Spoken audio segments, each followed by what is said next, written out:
Yeah, ready to jump in. Yeah, exactly. It's my favorite part. Number 2, done. In the books. Well, thank you for joining us on the pause debrief. This is where we get a chance to see what came up for us when we did this exercise, and maybe what else can come up for you. Yeah. So leave a comment for us if I don't know, anything that we say might resonate. You think we're wrong? You think I'm wrong? That happens a lot. But okay, so what really is, here's something that I discovered. I've done this before, and it turns out every time I do this, it's my to-do list that's running through my head. Mm. So when we ran through, it was windows, vacuum, kennel, pine needles, debrief, sheets, mirror. It was just the whole list of things that I want to get done today. And thankfully, I remembered on that list Zyrtec. So there was a short gap between the pause and the debrief because I had to go grab mine. What came up for you guys? So I had an extremely busy morning, and really needed to pause because when we stepped into that pause, I felt like I was sitting 4 feet above my seat, and lots of ideas, all of the to-dos. So I went from one event to the next event, to the next event, to the next event. And all of the to-dos, I was holding tightly. It's exactly what you were saying, that to-do list. I was holding tightly to remember what I wanted to remember out of the different conversations and the different engagements. And then also trying to remember what I had to do next as well. So, we stepped in, I felt my energy, I really could have stood up and, ran around the block 3 or 4 times. And then, but by the end, I had captured it all. I felt really good. I settled in my seat and I was like, oh, I've arrived. I feel like I had the opportunity to arrive. So I love what you said there. Yeah. Because you mentioned arrive, and that was exactly the metaphor we kind of were going for with capturing these trains of thought, right? Here we are, both of you. It's an interesting, the to-do list. And I just imagine a train that had to stop at all those various different stops on the way. And how overwhelming I could feel from now kind of shifting, I'm on the train. I'm just, in this moment. So, well, and it's a matter of respect, though, isn't it? I mean, the whole idea behind this is to be present, and all of these things that are floating over here, all the the train cars, I guess, for this metaphor. If that's where your head is, and you're having a conversation with someone else, you're not being very respectful. Just a thought. Yeah, even if you're not, your intention is to be, not disrespectful, right? Is to be respectful. That's just kind of with the nature of what we're often kind of confronting is we're, just by nature of just thinking our thoughts, kind of being pulled in other directions. So yeah, this practice is intended to really kind of get back to where we're connecting with one another and being present in that moment. Well, and I really liked what you said, Brian, about it's not that these things don't matter, but they're precluding us from a connection with another person because we're not truly listening. Okay, so crazy thought. This one came up during, which is really bad. Sorry, but I wonder if by doing this activity, people could actually gain insight into their personality. So it's not just a notice of what's going on or what's next or whatever, but it's also a notice of how do you default? If I run this once a day for a week, am I a to-do list person? Am I, what am I missing? Yeah, what's distracting? What's distracting you from the current moment? What's pulling you? What's holding you? What's holding you in the past? What's pulling you into the future? Yeah. Yeah. And then I realized I have not looked at my calendar today. And that is something I usually do every single, like, first thing in the morning. I check security cameras to make sure nothing happened. And then I check my calendar to see what's on schedule for the day. And that's how I like make my decision. Do I go ahead and get up, or can I give myself like 10 minutes to look at social media, check emails, whatever it is? But I didn't do that this morning. Mm. I wonder if it'd be less noisy up here if I had done that. Okay, I'll try it tomorrow and report back. So you have to remember to put a notebook next to your bed. Girl, I got Post-it notes in there. Come on. One idea per Post-it. Yeah. Also, Post-it, if you're looking for a spokesperson, there's 3 really good ones right here. Same goes for you, Sharpie, especially the metallic ones. Brian, I'm curious what you noticed, just sort of facilitating us through this. Yeah. Oh, I was full on a participant while I was doing the facilitation too. So there was a number of different things that came up. There was a point where I said, don't judge what it's coming up, just write it down. And I'll tell you, my list is Orange Crush, a key, a call, and the number 6. So I think it's just kind of interesting. Now, maybe I wasn't fully present for kind of the words I was saying, because I was actually kind of focusing on what I was saying, but also just trying to think, is there something that I need to be reflecting on, from these particular strange, seemingly random noticings while I was going through this?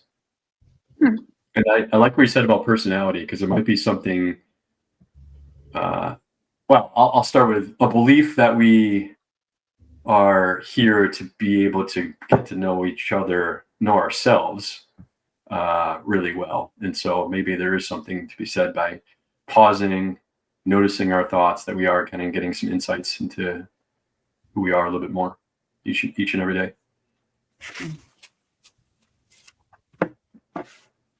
Well, and that desire to always be multitasking, that was one of the things that was like, from a personality perspective, that belief that multitasking is a superpower. It completely that. It absolutely interrupts that, and yeah, and so for sure, no. And growing up, hearing the feedback, oh, women are amazing multitaskers. Women can handle, that is, there's an element of that sort of ingrained in some belief systems about who we are and how we, what we bring to the table. So that, the reality that it was just like, the things that came up on my list were just so, they're very important. Like I had to keep them, but really, did I need to use brain cycles to do that? Or could I just use a little bit of ink? That's a good point. Yeah. And think about how much time is wasted by not just like ink, focus, later. Mm-hmm. Yeah, because I wasn't going to work on any of that stuff right now anyways. I knew this is the work. I've created space this afternoon to do some of this follow-up work. So why am I wasting brain cycles just holding on to it so tightly? Like, is lunch going to be that amazing that I'm just going to forget my entire afternoon? Yeah. It's going to be a really awesome peanut butter and jelly sandwich at my house. Anybody's invited, I mean, well, the other thing, I was going to say, the other thing that came up for me was just, not just of like full transparency. This is not only the second week we've done this, but this is probably like the second or third time we've done this pause exercise, and something different comes up for me each and every time. So to me, that's like the exciting thing about this particular tool that we're giving people, is that it's completely dynamic, right? It can be used anywhere, any moment, and it has unique offerings. So, I mean, It really does. So I learned about this, let's see, it was probably 2019 from a wonderful, wonderful facilitator friend of mine. Shout out to Carrie Sudi. We had a large group for a workshop, and she goes, "Oh, I have an idea. So we're building our facilitators guide. We have our Post-its and Sharpies. If you want to pay for me to be a sponsor, but we put all the Post-its and Sharpies out on the table, and we had all these people come in, and she started the exercise off by welcoming them and making sure that everybody was aligned on why they were in the room, which is great, because it turns out about half the people thought the end result of the meeting would be something different. So we got aligned. And so after that moment, she turned on a song. And I can't even remember what it was, but it's one like everybody kind of knows, so you know when it's going to end. And while that song played, she asked everybody to write down all the other things they were thinking about, this exact same exercise with the Post-its. And then when the song ended, she said, okay, drop them. You've written down the rest of your thoughts.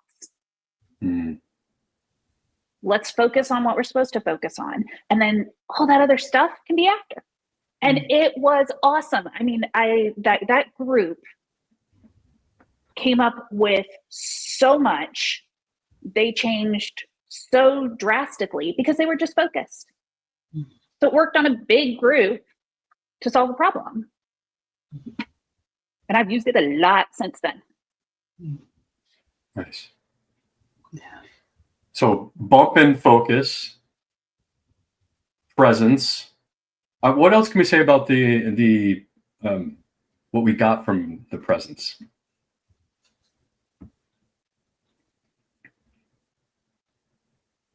A to-do list. I would say grounded. Like I was grounded. I was much more, my energy was much more regulated and prepared than if I had been like trying to hold my seat and all these other ideas, without it. Like I said, I came in, I could have been standing, I could have been pacing, I could have been, fiddling with my pen, trying to some technique to remember, tying knots around my fingers, trying to remember what I was supposed to remember, disconnecting, doodling, whatever, instead of being present, instead of like matching the virtual room. Yeah. Yeah. That's I true. felt a little bit more freedom, which is just kind of a bizarre thing to come up with. Presence for me felt like I could be free from all the other things that had to be distracting or pulling me away. So it was incredible just to be like, oh, I'm in this moment, and whatever's happening in this moment is the thing.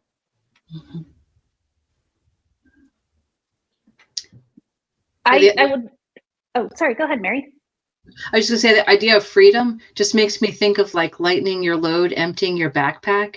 Like, do we walk into situations where sort of like, metaphorically like hunched over trying to hold all of these things?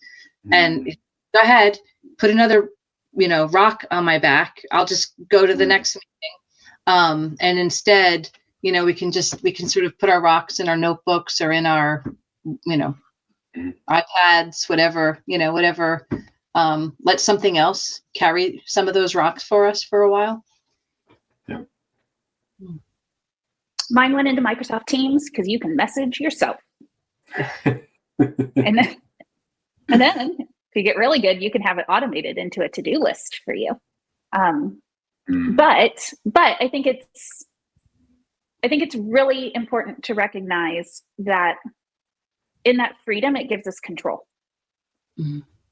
It gives us control of our emotions. It gives us control of our connections with other humans. It gives us control of our choices. Mm. Mm.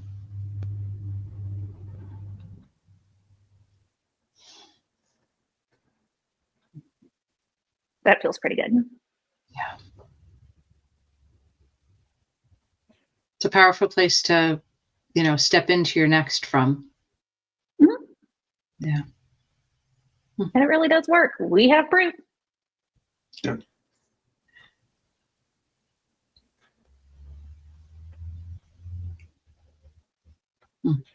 So we're coming up at the end of this debrief, but I just want to say again, thank you both for being just amazing people and helping me to get through our second pause. Yeah. And my first time doing it, that type of exercise. So just wanted to appreciate both of you for holding that space. Well, thanks for facilitating, Brian. Yeah. I'm not exactly a calming presence, so it helps to have two partners who are. When you know what you are, right? Yeah, and thanks everybody who's listening too. Really appreciate it. If you get a chance, feel free to click that follow button. Also, we are on X, we're on Insta, we're on LinkedIn. Where aren't we? Unrestricted-humans.com. Get connected with us. We wanna hear from you and hear your thoughts, ideas, all the good stuff that comes up. See you soon. See you soon.